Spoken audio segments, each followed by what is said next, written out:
অবস্থা এখন এমন পর্যায়ে দাঁড়িয়েছে যে বাংলাদেশের কোনো হিন্দু নাগরিক যদি রাস্তায় খোলা তলোয়ার নিয়ে বা পিস্তল বন্দুক হাতে নিয়ে নির্বিচারে মানুষ হত্যা শুরু করে এবং সাধারণ মানুষ যদি এর প্রতিবাদে প্রতিরোধে এগিয়ে আসে বা আইন শৃঙ্খলা বাহিনী যদি তাকে গ্রেফতার করে বিচারের আওতায় আনে, তাহলে ভারত থেকে বলা হবে যে বাংলাদেশের হিন্দুরা নির্যাতিত হচ্ছে, বাংলাদেশের হিন্দুরা নিরাপদ নাই, বাংলাদেশের হিন্দুরা সংকটে নিরাপত্তাহীনতায় ভুগছে। সম্প্রতি চিন্ময় ইস্যুতে ভারতের নেতৃবৃন্দের পক্ষ থেকে যেসব কথাবার্তা, হুমকি ধামকি, যেসব পদক্ষেপের কথা শুনে আসছি, গণমাধ্যমের যে চিৎকার, মিথ্যাচার এবং সাধারণ মানুষের অনেকের যে প্রতিক্রিয়া, জিঘাংসা, হামলা ভাঙচুর এবং সীমান্ত বাণিজ্য সহ বিভিন্ন ইস্যুতে যেসব কথাবার্তা, পদক্ষেপের কথা আমরা দেখছি, শুনছি, তাতে আমাদের কাছে এরকমটি মনে হয়েছে যে বাংলাদেশের কোনো নাগরিক, হিন্দু নাগরিক যদি হয়, সে যত বড় অপরাধী হোক না কেন, যত বড় ক্রিমিনালই হোক না কেন, যত বড় অপরাধী সে করুক না কেন, তাকে ধরা যাবে না, ছোঁয়া যাবে না, তার বিরুদ্ধে কোনো আইনানুগ ব্যবস্থা নেওয়া যাবে না, তাকে বিচারের আওতায় আনা যাবে না, তার বিরুদ্ধে কোনো অভিযোগ তোলা যাবে না। তার ক্ষেত্রে 7 খুন মাপ, সে যত বড়ই অপরাধী হোক, কারণ সে হিন্দু, যদিও সে বাংলাদেশেরই নাগরিক। এবং এক্ষেত্রে যদি সেই হিন্দু হয়ে থাকে কোনো ধর্মগুরু বা সাধু সন্ন্যাসী টাইপের, তাহলে তো কথাই নাই। এরা ভারতের কথাবার্তায় মনে হচ্ছে যে হিন্দুরা কশ্চিনকালেও কখনো কোনো অপরাধই করতে পারে না, এরা সবাই ফেরেশতা, এরা সব অপরাধের ঊর্ধ্বে, এরা কোনো খারাপ কাজ কেউ কখনো করতে পারে না। অথচ এই চিন্ময়ের বিরুদ্ধে ইসকন থেকেই কত অভিযোগ, তাকে শিশু যৌন নির্যাতন সহ গুরুতর বিভিন্ন অভিযোগে সংগঠন থেকে বরখাস্ত করা হয়েছে। এই ধরনের একজন লোককে গ্রেফতার নিয়ে বাংলাদেশেরই নাগরিক, বাংলাদেশেরই অভ্যন্তরীণ বিষয় নিয়ে তারা যে সমস্ত অধ্যত্ত, ধৃষ্টতা, বাড়াবাড়ি প্রদর্শন করেছে, তার ধিক্কার, নিন্দা জানানোর ভাষা আমাদের নাই আসলে। এখন এই যে বললাম যে বাংলাদেশের কোনো হিন্দু যদি এই ধরনের রাস্তাঘাটে নির্বিচারে মানুষ হত্যায় লিপ্ত হয়, যদি ঘর বাড়িতেও কারো আগুন ধরিয়ে দেয়, গোপন বা কোনো ষড়যন্ত্র করে গোপনে বা প্রকাশ্যে, তাকে কিছুই বলা যাবে না। বললেই ভারত বলবে যে এখানে হিন্দুরা অনিরাপদ, এখানে হিন্দু সম্প্রদায়ের লোকেরা নির্যাতিত হচ্ছে। এইটি ভারত বলবে, এইটি ভারত প্রতিষ্ঠিত করেছে চিন্ময় ইস্যুতে সাম্প্রতিক, এবং আরো হিন্দুদের উপরে কি কি কোথায় কোথায় কি সব হামলার মিথ্যা অভিযোগে ভারত যে সমস্ত কথা বলছে, এই সাম্প্রতিক ইস্যুতে ভারতের নেতৃবৃন্দ যে কথা বলছে, তাতে ভারত এটি প্রতিষ্ঠা করেছে যে হিন্দুরা হলো এদেশের যারা হিন্দু নাগরিক, তারা হলো ফেরেশতা, তারা কোনো অপরাধ করতে পারে না, অপরাধ করলেও তারা সম্পূর্ণ ধরা ছোঁয়ার বাইরে থাকবে, তাদের বিরুদ্ধে কোনো ব্যবস্থা নেওয়া যাবে না, নিতে পারবে না, নিলেই তারা এদেশ আক্রমণ পর্যন্ত করবে, এদেশ অভিযান চালাবে, এই ধরনের তাদের মনোভাব তারা প্রতিষ্ঠা করেছে। এটি গেল একটি দিক।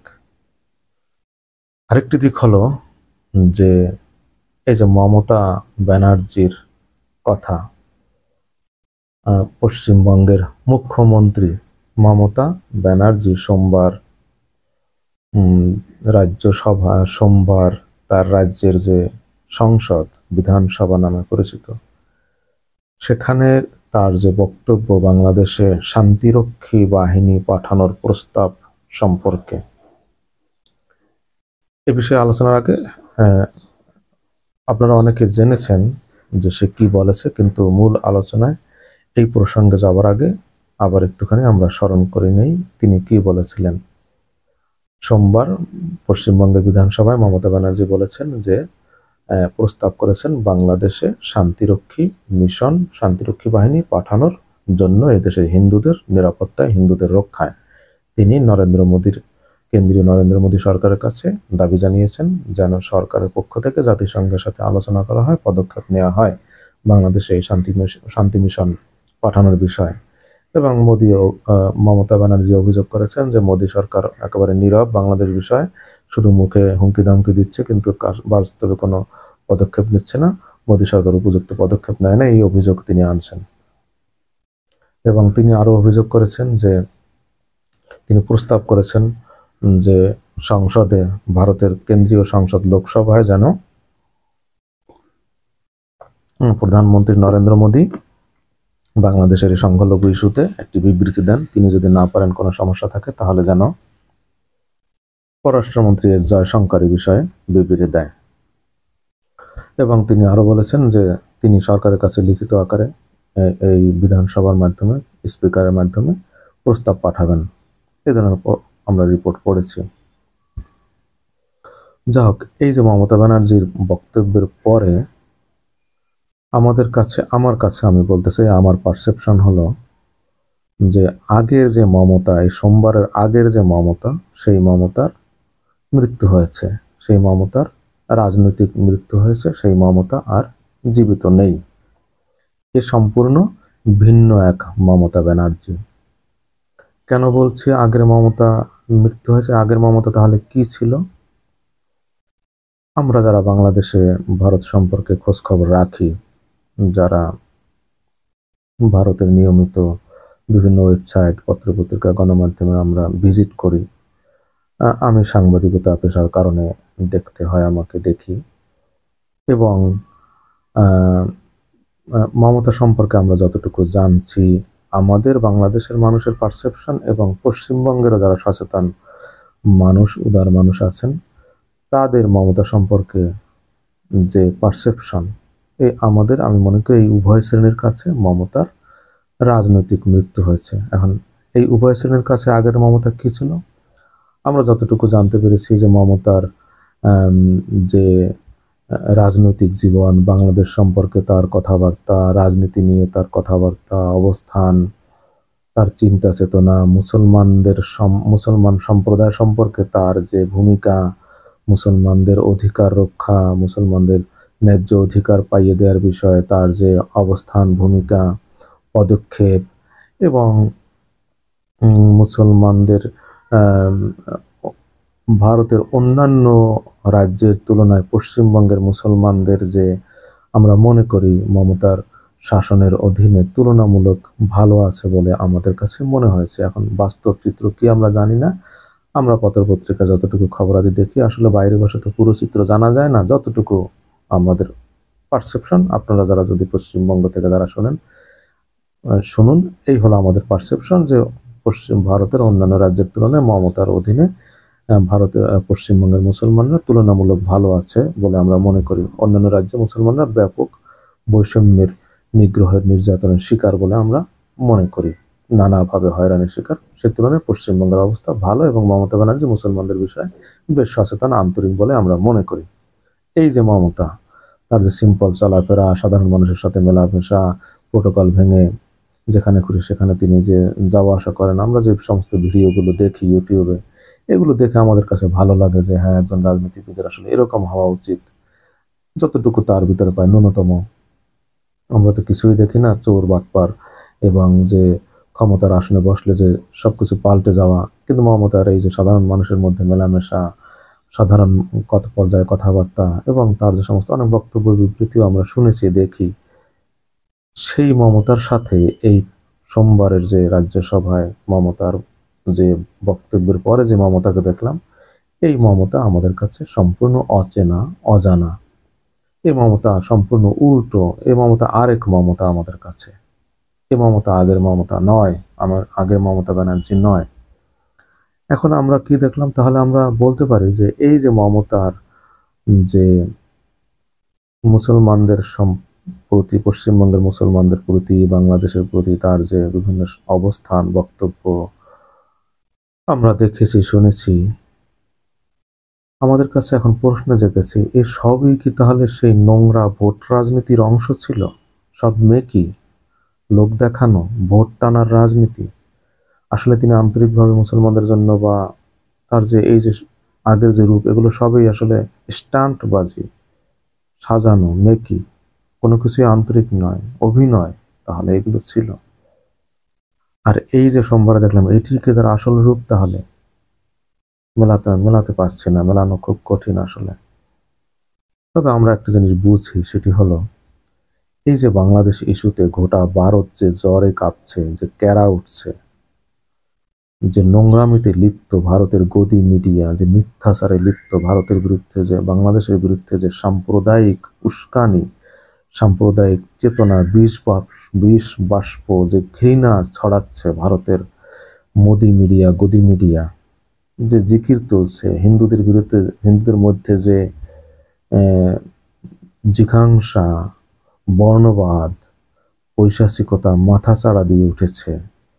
এবং বিজেপির নেতৃবৃন্দ, ওর নেতার নাম আমি মুখে নিতে চাই না, পশ্চিমবঙ্গের যে বিজেপির যে নেতা, যে সমস্ত উগ্র সাম্প্রদায়িক নিচতা, হীনতা, জঘন্যতা প্রদর্শন করছে এবং নিকৃষ্ট ভোট রাজনীতি, হিন্দু অজ্ঞ মূর্খদের পক্ষে টানার, নাদান লোকদের পক্ষে রাখার যে নোংরামিতে লিপ্ত, সেই নোংরামির প্রতিযোগিতায়, হিন্দুদের পক্ষে রাখার প্রতিযোগিতায় আমাদের কাছে মনে হয়েছে নোংরামির নিচু স্তরে নেমে এসেছেন মমতা ব্যানার্জি।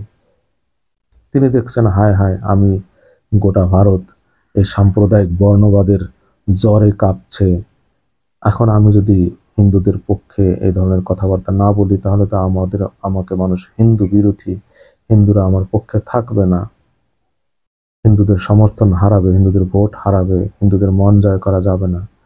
আমরা বুঝি তিনি এই ধরনের চিন্তা থেকে এই ধরনের বক্তব্য দিয়েছেন, কিন্তু দিয়ে তিনি আসলে খুবই জঘন্য, আমি মনে করি খুবই জঘন্য একটি অবস্থান নিয়েছেন, নিজেকে অত্যন্ত নিচু, নোংরা স্তরে নামিয়ে এনেছেন এবং রাজনৈতিকভাবে তিনি নিজেকেই হত্যা করেছেন। এ দিয়ে তিনি আসলে ফায়দা পাবেন না। ঝাড়খণ্ডে আপনি দেখতে পেলেন না যে সর্বশেষ নির্বাচনে বিজেপি বাংলাদেশ বিরোধী এবং সাম্প্রদায়িক বর্ণবাদী যে অবস্থান নিয়ে, যে উস্কানি দিয়ে যে কত কিছু বলেছিল, জনগণ কিন্তু সামষ্টিকভাবে তার জবাব দিয়ে দিয়েছে। তাহলে এই যে বিজেপি যে নোংরামি করতেছে পশ্চিমবঙ্গে, আপনি এতে ভয় পাওয়ার কি আছে? জনগণ কিন্তু আর, এই বর্তমান জেনারেশন জেড কিন্তু আর অত অজ্ঞ মূর্খ নেই যে তারা এই সমস্ত রাজনীতির নোংরামি যে বোঝে না, তা কিন্তু না। সুতরাং সস্তা জনপ্রিয়তা পাওয়ার আশায় সেই পুরনো সস্তা জনপ্রিয়তার যে ধারা আপনি মনে করেছেন এখনো বহাল আছে, মমতা ব্যানার্জি, আপনি বিরাট ভুল করে ফেলেছেন। মানুষ এখন অনেক সচেতন, অনেক সচেতন। আমরা জানি এখন ইউটিউবের কল্যাণে, ইনফ্লুয়েন্সারদের কল্যাণে মানুষ অনেক কিছু জানে, অনেক কিছু বোঝে। একেবারে সাধারণ পর্যায়ের যারা খেটে খাওয়া মানুষ অনেক কিছু জানে, যা কল্পনারও অতীত।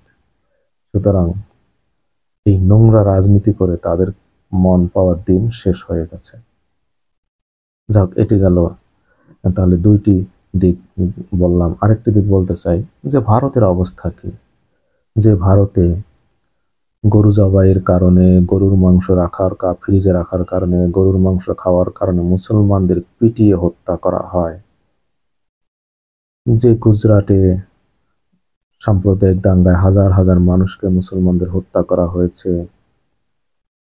যে ভারতের প্রধানমন্ত্রী নরেন্দ্র মোদী যে গুজরাটের কসাই হিসেবে পরিচিত, যেখানে ভারতের শুধু মুসলমান নয়, খ্রিস্টানরাও এই সাম্প্রদায়িক বর্ণবাদের শিকার, এবং যেখানে এই যে মণিপুরে গত কয়েক বছর ধরে সাম্প্রদায়িক দাঙ্গা চলছে, খ্রিস্টান কুকি এবং হিন্দু সম্প্রদায়ের মেইতিদের মধ্যে, যে দাঙ্গায় কয়েকশো মানুষ নিহত হয়েছে। এক সম্প্রদায়ের লোক আরেক সম্প্রদায়ের নারীদের ধর্ষণ করে, উলঙ্গ করে, রাস্তায় হাঁটায়, ভিডিও করে, জবাই করে, খালে ভাসিয়ে দেয়। সর্বশেষ যে দাঙ্গা, যে কারণে যে মেইতিদের অভিযোগ কুকিরা হিন্দুদের হত্যা করে নদীতে ভাসিয়ে দিয়েছে, তারপরে যে এই যে শুরু হলো সর্বশেষ যে কারফিউ জারি করে হলো, ইন্টারনেট যে এখনো বন্ধ, যে কেন্দ্রীয় বাহিনী মোতায়েন করা হলো, এই যে মণিপুরে যে ঘটনা, কত বছর ধরে চলছে সাম্প্রদায়িক দাঙ্গা। ঝাড়খণ্ডে যেখানে মাওবাদের আন্দোলন, শুধু ঝাড়খণ্ড নয়, ভারতের বিশাল একটা বেল্ট জুড়ে যে ঝাড়খণ্ডের যে স্বাধীনতার আন্দোলন, যে মাওবাদী আন্দোলন, কাশ্মীরে যেখানে 47 সাল থেকে রক্ত ঝরছে, যুদ্ধ চলছে, হাজার হাজার মানুষ নিহত হয়েছে। তাহলে ভারতের বিভিন্ন রাজ্যে এই যে সাম্প্রদায়িক দাঙ্গা, স্বাধীনতার আন্দোলন, 7 সিস্টারের প্রত্যেকটা রাজ্যে যেখানে স্বাধীনতার আন্দোলন চলতেছে, সাম্প্রদায়িক দাঙ্গা চলতেছে বিভিন্ন রাজ্যে, বর্ণবাদ চরম জিঘাংসা, চরম নিকৃষ্ট আকার যেখানে বিরাজ করছে, সারা বিশ্বে স্বীকৃত যে ভারতের উগ্রবাদিতা, বর্ণবাদিতা, সাম্প্রদায়িক হানাহানি দাঙ্গা, যেখানে ভারত নিজের ধর্মে বর্ণবাদের কারণে এক উচ্চ জাত নিম্ন জাতের উপরে যে অন্যায়, অত্যাচার, অবিচার, বৈষম্য করে আসছে যুগের পর যুগ ধরে, নিম্ন শ্রেণীর হিন্দুরা যেভাবে উচ্চ শ্রেণীর হিন্দুদের দ্বারা লাঞ্ছিত, নিপীড়িত, নিগৃহীত, বঞ্চিত, শোষিত, নিপীড়িত, ঘৃণিত, ধিক্কৃত অবস্থায় রয়েছে, সেই ভারত যেখানে মসজিদ ভেঙে মন্দির নির্মাণ করা হয়, সেই ভারত বাংলাদেশের সাম্প্রদায়িক ইস্যু নিয়ে যখন কথা বলে, সবক দেয়, উদ্বেগ প্রকাশ করে, বাংলাদেশের অভ্যন্তরীণ বিষয়ে বাংলাদেশের নাগরিকের বিরুদ্ধে আইনানুগ ব্যবস্থা নেওয়ার জন্য শুধু হিন্দু হওয়ার কারণে, সেই ভারতের এই অবস্থানের, এই নোংরা অবস্থানের ধিক্কার, নিন্দা জানানোর ভাষা আমাদের জানা নেই। সংবিধানেও এই ভাষা খুঁজে পাওয়া যাবে না। তাদের এই ভাষায় নিন্দা করা উচিত, প্রতিবাদ করা উচিত। এই পৈশাচিকতার যেখানে নিত্য নতুন রেকর্ড স্থাপন করতেছে, ভারতে বর্ণবাদের রেকর্ড স্থাপন করতেছে। কত পার্সেন্ট মুসলমান ভারতে, আর সরকারি চাকরি সহ বিভিন্ন ক্ষেত্রে কত পার্সেন্ট তারা কত পার্সেন্ট পদে তারা আছে, এটি আমরা জানি। তাহলে এই যেখানে বৈষম্য, সেখানে আর বাংলাদেশে কত পার্সেন্ট হিন্দু এবং সরকারি সহ বিভিন্ন পদে কত পার্সেন্ট হিন্দুরা আছে, একটু খোঁজ নিয়ে দেখেন ইন্টারনেটে সার্চ দিয়ে। তাহলে এই যেখানে অবস্থা, সেখানে সেই ভারত যখন শান্তিরক্ষী বাহিনী মোতায়েনের প্রস্তাব দেয় মমতা ব্যানার্জি, আপনার এর ফল মমতা ব্যানার্জি এই যে রাজনৈতিক নোংরা অবস্থান নিলেন, এর জবাব আপনি খুব শীঘ্রই পাবেন। এর পরিণতি আপনাকে ভোগ করতে হবে। মমতা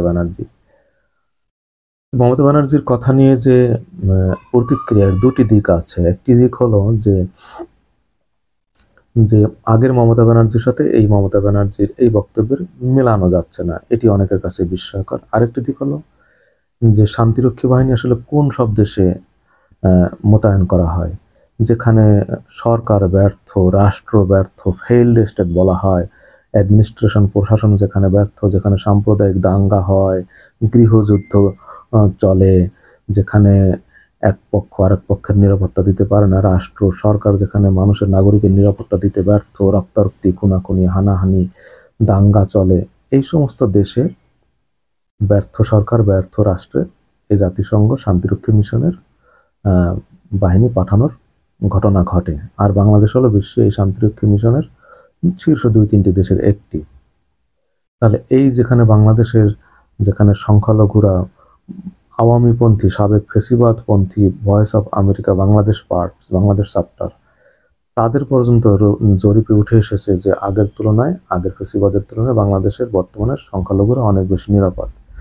এবং যেখানে এই মিথ্যার উপর দাঁড়িয়ে যে অপপ্রচার বাংলাদেশের বিরুদ্ধে করা হচ্ছে, সেই মিথ্যার উপর ভিত্তি করে আপনি যে বাংলাদেশের বিরুদ্ধে বাংলাদেশে যে শান্তিরক্ষী মোতায়েনের প্রস্তাব করলেন, এর এর মাধ্যমে বাংলাদেশের বিরুদ্ধে যে আপনি ধৃষ্টতা, ঔদ্ধত্য প্রদর্শন করলেন, বাংলাদেশকে যে অপমান, হেয়, অপদস্থ করলেন আপনি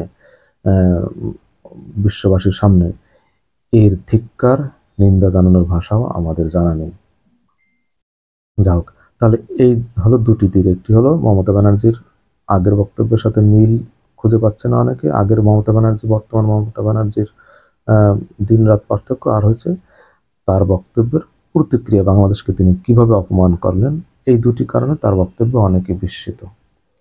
তাহলে তিনটি দিক গেল। এক হলো যে বাংলাদেশের বিরুদ্ধে মিথ্যাচার, অপপ্রচার, আর দ্বিতীয় দিক হলো মমতা ব্যানার্জির বক্তব্য, তৃতীয় দিক হলো ভারতের অভ্যন্তরীণ সাম্প্রদায়িক চিত্র বললাম, আর চতুর্থ আরেকটি দিক বলতে চাই, সেটি হলো এই যে বাংলাদেশের বিরুদ্ধে ভারতের এই যে নোংরামি, যে অপপ্রচার, মিথ্যাচার, যে উদ্ধত্ত, এর সুযোগ আমি বলবো এর জন্য দায়ী এই বর্তমান ইউনূস সরকার।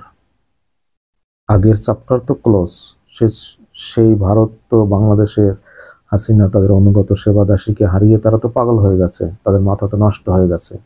যে সোনার ডিম পাড়া হাঁস, যে সোনার ডিম তাদের দিত, সেই হাঁসের মৃত্যু হওয়ায় তারা মাথা নষ্ট হয়ে গেছে, এটি আমরা বুঝি। কিন্তু এখন যে ভারত লাফালাফি, উদ্ধত্ত, আস্ফালন যে করছে মিথ্যার উপর দাঁড়িয়ে, এর জন্য এই বর্তমান ইউনূস সরকারকে আমি দায়ী করব।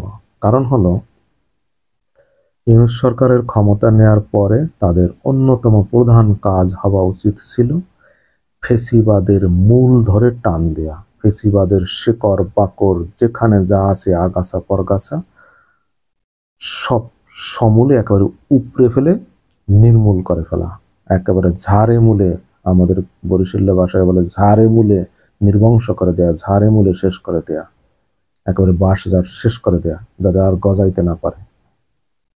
ফেসিবাদ দমন, ফেসিবাদ নির্মূলের, একেবারে ফেসিবাদের দোসর যেখানে আছে, রাষ্ট্রের প্রশাসন থেকে শুরু করে সমস্ত রাষ্ট্রীয় প্রশাসন, সমস্ত ইম্পর্টেন্ট সেক্টর যত আছে, সাংবিধানিক এবং সরাসরি সরকারি যত সেক্টর আছে, সমস্ত সেক্টরে ফেসিবাদের যত দোসর আছে, সব জায়গা থেকে শিকড় সহ তুলে ফেলা দরকার ছিল।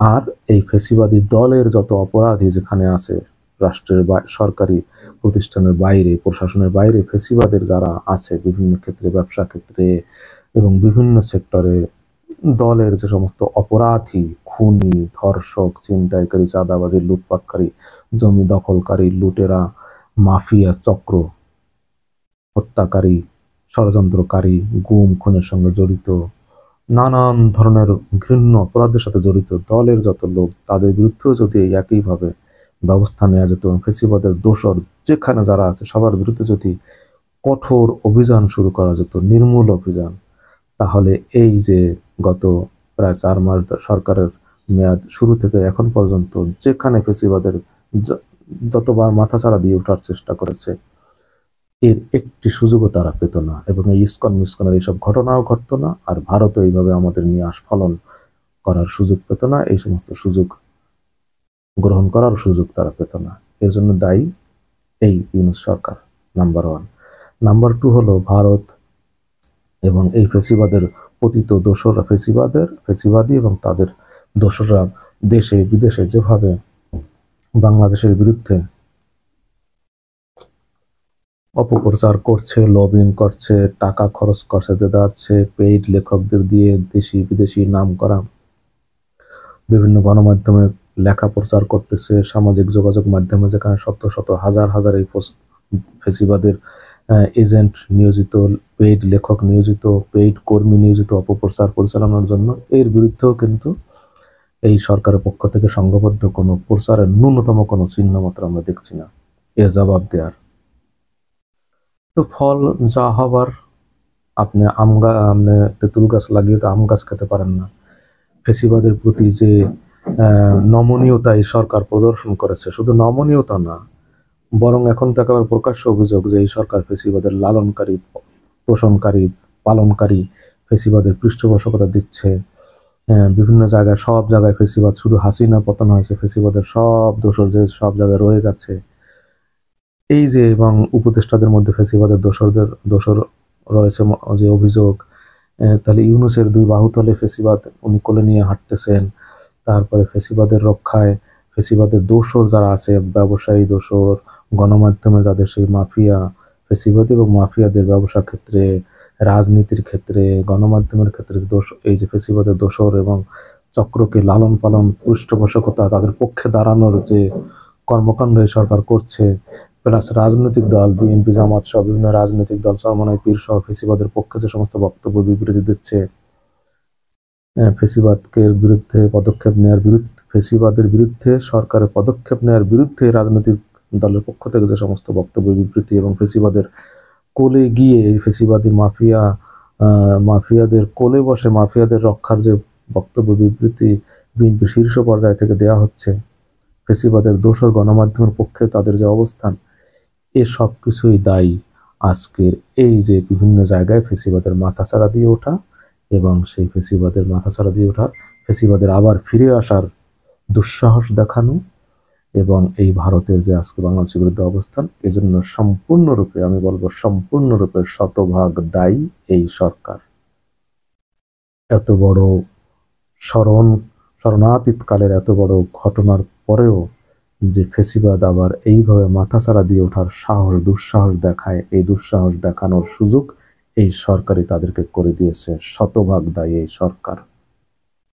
শুরু থেকে তাদের যে ভারতের প্রতিও তাদের যে নতজানু 2-1টি বক্তব্য দিয়েছে প্রধান উপদেষ্টা, কিন্তু সামগ্রিকভাবে তাদের প্রতি যে নতজানু পররাষ্ট্র মন্ত্রণালয়ের যে প্রথম দিকের ভূমিকা, ভারত বিষয়ে যে সমস্ত কথাবার্তা, হাসিনাকে গ্রেপ্তার করছে কিন্তু পররাষ্ট্র উপদেষ্টা আমরা শুনছি না সম্পর্কের অবনতি ঘটবে না, আমাদের সম্পর্ক স্বাভাবিক থাকবে, এই সমস্ত যে কথাবার্তা বলছে প্রথম, এবং বিদেশি মিশনগুলোতে কোনো বড় কোনো পরিবর্তন না আনা 2-1 জন ছাড়া, সব এগুলো বললে তো দিন পার হয়ে যাবে যে কোথায় কিভাবে ফেসিবাদ এখনো রয়ে গেছে, এবং তাদের বিরুদ্ধে এই সরকার কিভাবে নমনীয় নীতি অবলম্বন করে চলেছে ফেসিবাদের রক্ষায়। সামগ্রিক শুধু সরকারি প্রশাসন না, সরকারের বাইরে ব্যবসা, গণমাধ্যম, সকল ক্ষেত্রে ফেসিবাদের যারা মাফিয়া যে চক্র কিভাবে ইনট্যাক্ট রয়েছে, সিন্ডিকেট, ব্যবসায়ী মহল থেকে শুরু করে জিনিসপত্র দাম, সমস্ত কিছুতে যেভাবে ফেসিবাদ এখনো কার্যকর, অ্যাক্টিভ, এই ফেসিবাদ দমন না করার জন্যই আজকে এই দুর্গতি বলে আমি শতভাগ বিশ্বাস করি, এবং এই জন্য দায়ী করব আমি এই সরকারকে।